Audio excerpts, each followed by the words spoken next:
नमस्कार साथियों, स्वागत है आपका हमारा यूट्यूब चैनल पर। जैसा कि साथियों आपको पता है कि माध्यमिक शिक्षा बोर्ड राजस्थान अजमेर के द्वारा 10th क्लास का टाइम टेबल जारी कर दिया गया है और इसके रिगार्डिंग हम एक मॉडल पेपर आपके सामने प्रस्तुत कर रहे हैं जो विज्ञान विषय का होगा। और इसके बाद में अगर आपको कोई मॉडल पेपर आपको चाहिए तो आप हमारे चैनल को सब्सक्राइब करें और बेल आइकन को प्रेस करें ताकि जो भी मॉडल पेपर प्रोवाइड किया जाए वो आप तक पहुँच जाए और आप उसको देख सकें कि आपके जो एग्ज़ाम है उसमें किस प्रकार के क्वेश्चन आपके पूछे जाने वाले हैं। तो चलो शुरू करते हैं आज का वीडियो। देखिए ये विद्यार्थियों के लिए सामान्य निर्देश है, यहाँ पर लिखे हुए हैं। तो आप ये सामान्य निर्देश एक बार पढ़ लीजिएगा कि क्या क्या निर्देश है। जैसे अपने प्रश्न पत्र रोल नंबर लिखना है, सभी प्रश्न करने अनिवार्य, ये आपके सामान्य निर्देश है।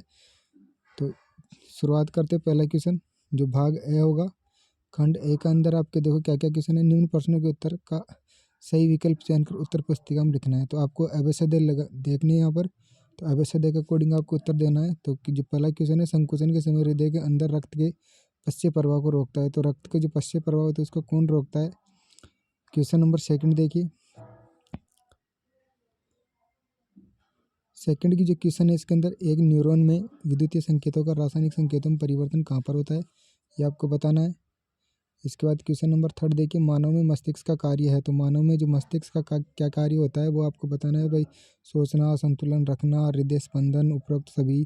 तो आपको पता ही होगा ये कि इसका आंसर क्या होगा। इसके बाद क्वेश्चन नंबर 4 देखिए, जीनी संरचना का बाह्य लक्षण क्या होगा। तो आपको बताना है कि जो जीन होती है आर, इसमें जो जीन की संरचना दे रखी है आर कैपिटल वाई, तो इसकी जो संरचना होगी वो कैसी होगी आपको बताना है इसके अंदर। क्वेश्चन नंबर 5 देखो, आपतन कोण आई का जो मान होता है वो किसके बराबर होता है।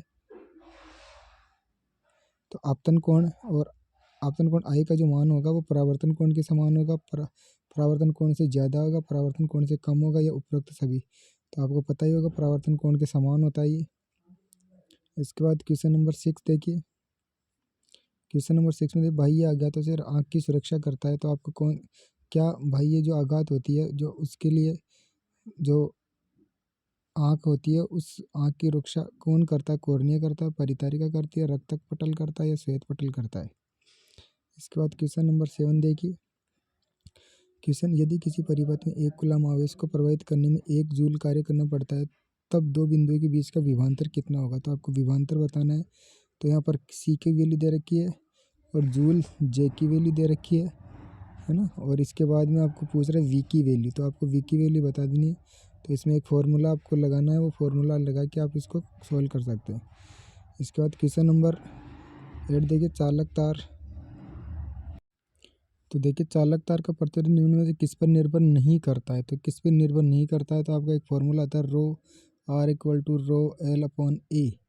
अब देखिए ये किस पे निर्भर, जो प्रतिरोध है किस पे निर्भर नहीं करता है। देखो एल पे निर्भर कर रहा है, ए पे निर्भर कर रहा है और प्रतिरोधकता पर भी निर्भर कर रहा है। तो देख लिया अब कौन से पे। तो इसमें जो उत्तर आएगा उपरोक्त में से कोई नहीं, क्योंकि ये क्या बोल रहा है कि चालक तार का प्रतिरोध निम्न में से किस पे निर्भर नहीं करता।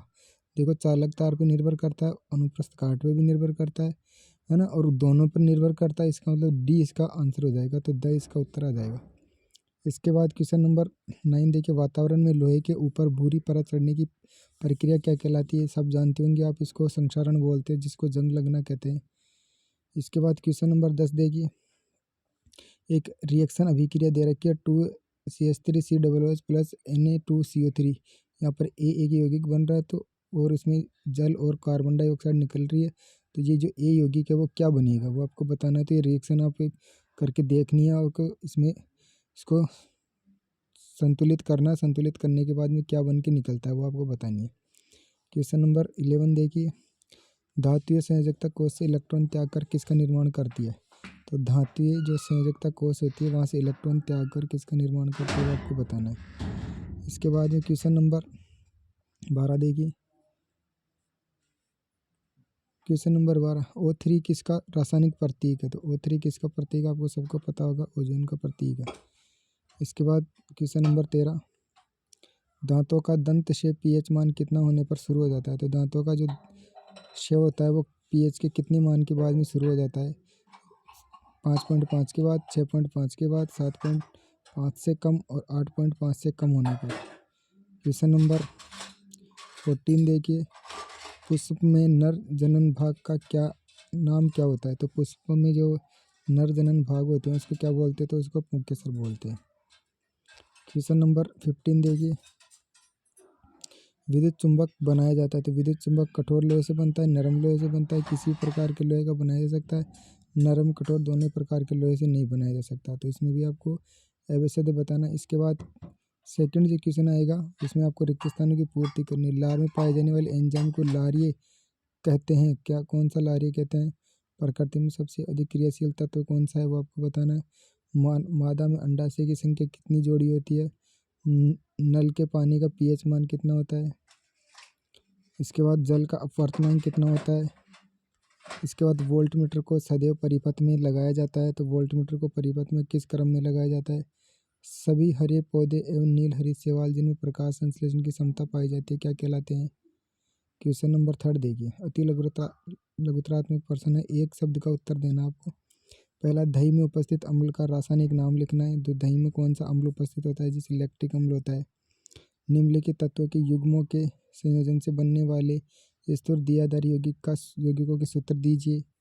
तो इसका सूत्र बताना आपको, जैसे मैग्नीशियम और क्लोरीन दे रखा है यहाँ पर।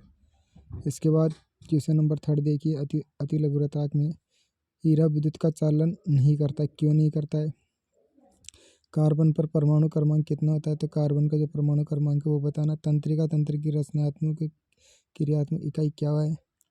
प्लाज्मोडियम में जनन किस विधि के द्वारा होता है? वक्रता, त्रिज्या और फोकस दूरी में क्या संबंध होता है? क्वेश्चन नंबर 8 देखिए, मुख्य अक्ष को परिभाषित करना आपको। क्या कारण है कि चुंबकीय क्षेत्र एक दूसरे को प्रतिच्छेद नहीं करती है? 9वां क्वेश्चन हो जाएगा ये। 10वां क्वेश्चन देखिए, पर्यावरण में विघटन करने वाले जीवों की भूमिका लिखो। ये एक एक लाइन के प्रश्न है जो आपको एक एक अंक के हो गए। इसके बाद ये खंड ब स्टार्ट हो जाएगा आपका। ये उससे ऊपर वाले जो प्रश्न थे वो छोटे क्वेश्चन थे। अब थोड़े लघुत्रात्मक प्रश्न यहाँ से स्टार्ट होते हैं, जिनकी जो शब्द सीमा है वो आपकी 50 वर्ड होगी। 50 शब्दों में आपको उत्तर देना है। कि क्वेश्चन नंबर 4 देखिए, इसके अंदर यौगिक एक्स, कोई यौगिक एक्स है, एल्यूमिनियम का उपयोग रेल की पटरियों को जोड़ने के लिए किया जाता है। तो यौगिक एक्स को पहचानना आपको कि एल्यूमिनियम कौन कौन सा है एक्स जिसकी जो एल्यूमिनियम के साथ, तो यौगिक एक्स कौन सा है जो एल्यूमिनियम के साथ उपयोग करके रेल की पटरियों को जोड़ने में काम आता है। और अभिक्रिया का नाम लिखना है। तो जो यौगिक एक्स है और एल्यूमिनियम उन दोनों के बीच में कौन सी क्रिया होती है उस अभिक्रिया का नाम लिखना है।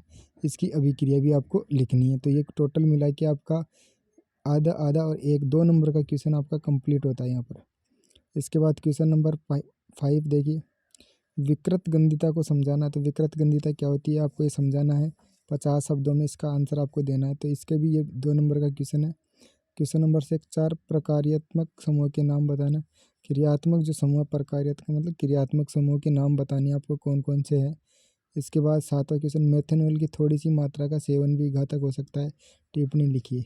तो जो मेथनॉल होता है उसकी थोड़ी सी मात्रा का सेवन करने से भी आदमी मर सकता है।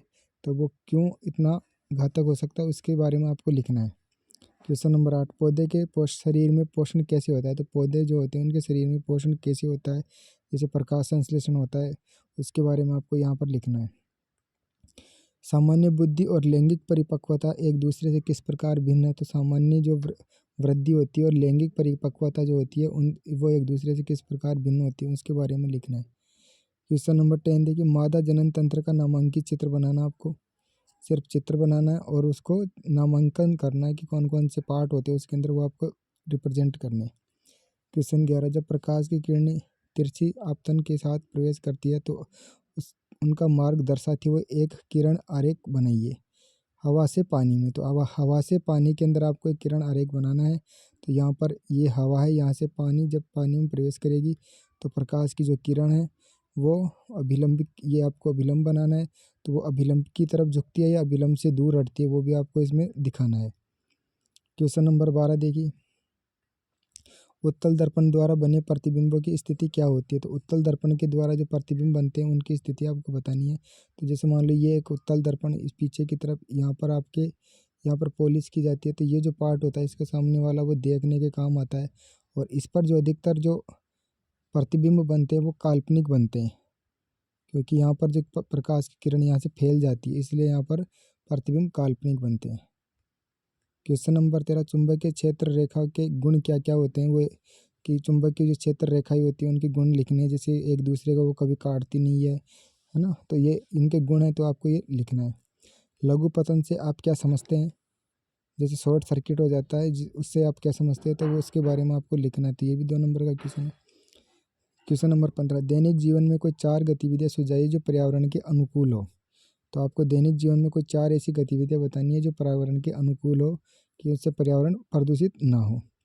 अब इसके बाद खंड सी आपका स्टार्ट होता है यहाँ पर, जिसमें 16वां क्वेश्चन है, क्या क्या होता है जब जिंक धातु को कॉपर सल्फेट घोल में मिलाया जाता है? तो जिंक धातु Zn को जब कॉपर सल्फेट CuSO4 में मिलाया जाता है तो क्या होता है वहाँ पर, वो बताना आपको।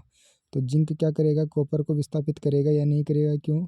क्योंकि जिंक और कॉपर दोनों में से अधिक क्रियाशील कौन है? जो अधिक क्रियाशील होगा, जैसे जिंक अगर अधिक क्रियाशील है तो कॉपर को विस्थापित कर देगा, अगर कॉपर अधिक क्रियाशील है तो जिंक इसको विस्थापित नहीं कर पाएगा। 16वें का सेकंड जो है इसमें दे रखा है, तनु सल्फ्यूरिक अम्ल में जिंक धातु मिलाई जाती है। जो तनु सल्फ्यूरिक अम्ल H2SO4 जो होता है, जब उसमें जिंक धातु मिलाई जाती है तो क्या कौन सी क्रिया होती है और क्या होता है, उसके बारे में आपको लिखना है।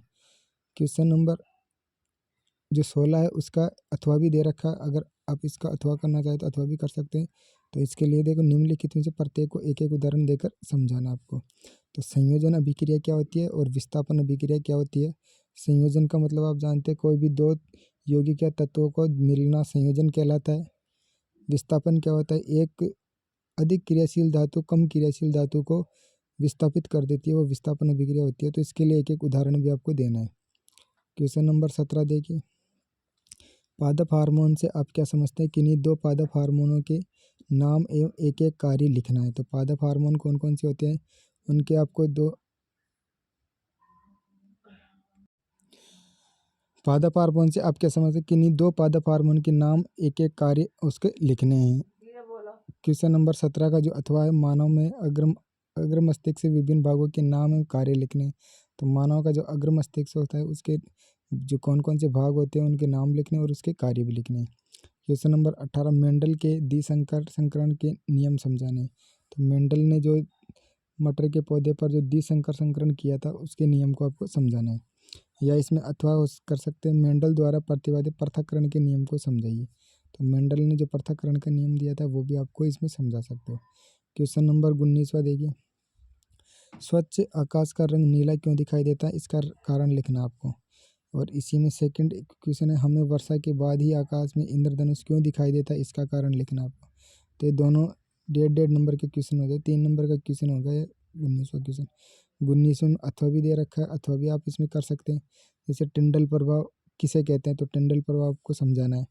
तारे टिमटिमाते क्यों प्रतीत होते हैं, ये आपको समझाना है इसके अंदर। इसके बाद आपका खंड द स्टार्ट हो जाता है, इसके अंदर चौथा खंड स्टार्ट होता है, जिसमें आपके जो निबंधात्मक प्रश्न होते हैं वो इसके अंदर आएंगे। तो निबंधात्मक प्रश्न में पहला क्वेश्चन जो 20वां है उसमें कौन सा क्वेश्चन दे रखा है? देखो, अम्ल किसे कहते हैं? तो अम्ल की परिभाषा बतानी है आपको, कि जो स्वाद में खट्टे होते हैं वो अम्ल कहलाते हैं। क्वेश्चन नंबर इसी में सेकंड है, क्या होता है जब कोई अम्ल धातु के साथ अभिक्रिया करता है? कोई अम्ल है, जैसे कोई भी अम्ल, जैसे H2SO4 होता है एक अम्ल है, या HCl है, ये किसी धातु के साथ क्रिया करते हैं। जैसे HCl की क्रिया आप धातु सोडियम धातु के साथ क्रिया करवा देते हैं तो इससे क्या बनेगा? तो देखो, इससे एक तो लवण बनता है और हाइड्रोजन गैस बाहर निकलती है। तो ये आपको इसमें समझाना है, पूरी अभिक्रिया भी समझानी है, कौन सी अभिक्रिया ले रहे हो वो भी समझानी है।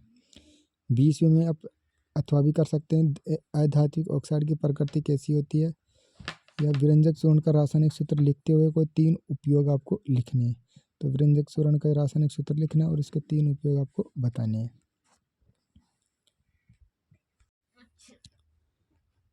क्वेश्चन नंबर 21 देखिए, अमीबा में पोषण विधि को सचित्र समझाना है। तो अमीबा जो होता है उसमें जो पोषण विधि होती है उसको सचित्र समझाना। चित्र जो बनेगा उसका 1 नंबर होगा, और उसको पूरा कंप्लीट समझाने के लिए 3 नंबर का क्वेश्चन, तो टोटल मिलाकर ये आपको 4 नंबर का क्वेश्चन होगा। 21वें का अथवा भी दे रखा है कि अमाशय से कौन सा अम्ल निकलता है? तो अमाशय से कौन सा अम्ल निकलता है ये आपको बताना है, ये भी 1 नंबर का होगा। और इसके आगे अमाशय में अम्ल के 2 कार्य लिखने हैं। क्या होगा यदि अमाशय में श्लेष्मा का स्राव नहीं होगा, समझाइए। तो ये भी 3 नंबर का टोटल मिला के 4 नंबर का क्वेश्चन होगा ये भी। इसके बाद क्वेश्चन नंबर 22वें में देखिए, विद्युत परिपथ किसे कहते हैं। तो विद्युत परिपथ किसे कहते हैं इसकी परिभाषा आपको बतानी है। किसी विद्युत बल्ब के तंतु में से 0.5 एम्पियर विद्युत धारा 10 मिनट के समय के लिए प्रवाहित की जाती है। विद्युत परिपथ में प्रवाहित विद्युत आवेश का परिमाण ज्ञात कीजिए। तो विद्युत आवेश का परिमाण आपको निकालना है। तो विद्युत आवेश यानी क्यू निकालना है। या इसके बाद अब ये एक न्यूमेरिकल वाला क्वेश्चन है, तो ये विद्युत से रिलेटेड क्वेश्चन हो जाएगा। इसमें आपको फॉर्मूला लगा के इसको हल करना है। अगर ये क्वेश्चन आपको समझ नहीं आता है ये, तो आप इसका अथवा भी कर सकते हैं। तो वैसे आप जब एग्ज़ाम देने जाओ तो दोनों क्वेश्चन को आपको हल करके जाना है। हो सकता है कोई सा भी क्वेश्चन इसमें से आ जाए। तो इसी में देखिए, प्रतिरोध किसे कहते हैं। किसी चालक तार का प्रतिरोध किन किन चीज़ों पर निर्भर करता है ये आपको बताना है। तो प्रतिरोध किसे कहते हैं इसकी परिभाषा के लिए आपको 1 नंबर का क्वेश्चन है। और किसी चालक तार का प्रतिरोध किन किन चीज़ों पर निर्भर करता है वो 3 नंबर का क्वेश्चन है। तो मैंने इसके लिए आपको एक फॉर्मूला लिखा था, R = ρL/A। तो देखो ये प्रतिरोध किस किस पे निर्भर कर रहा है, कि जो चालक तार है उसकी लंबाई पे निर्भर करता है, उसके अनुप्रस्थ काट के क्षेत्रफल पर निर्भर करता है। तो इसको कंप्लीट आपको समझाना है। तो ये टोटल मिला के आपके इसे साइंस के पेपर में 22 क्वेश्चन है। बोर्ड में भी आपके ऐसे ही 22 क्वेश्चन आएंगे और जो 4 खंडों में बटे हुए मिलेंगे आपको।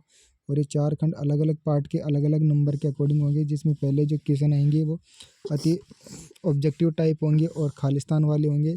दूसरे जो होंगे वो अति लघुतरात्मक होंगे। तीसरा जो टाइप होगा वो लघुतरात्मक होगा। और चौथा जो टाइप होगा आपका इसके अंदर वो होगा आपका निबंधात्मक। तो आपको ऐसे ही ये क्वेश्चन आपको एक बार देख के जाने, हो सकता है इनमें से कोई क्वेश्चन, या हो सकता है एक से ज़्यादा क्वेश्चन आपके टच हो जाए। तो आप इनको, एक सिर्फ मॉडल पेपर था, ऐसे मॉडल पेपर अन्य सब्जेक्ट के मैं आपको यहाँ पे प्रोवाइड कराऊंगा। और इसके लिए आपको हमारे चैनल को सब्सक्राइब करना पड़ेगा और बेल आइकन प्रेस करना पड़ेगा, ताकि आपको हमारे जो आने वाले वीडियो है वो भी आपको मिल जाए। तो धन्यवाद साथियों।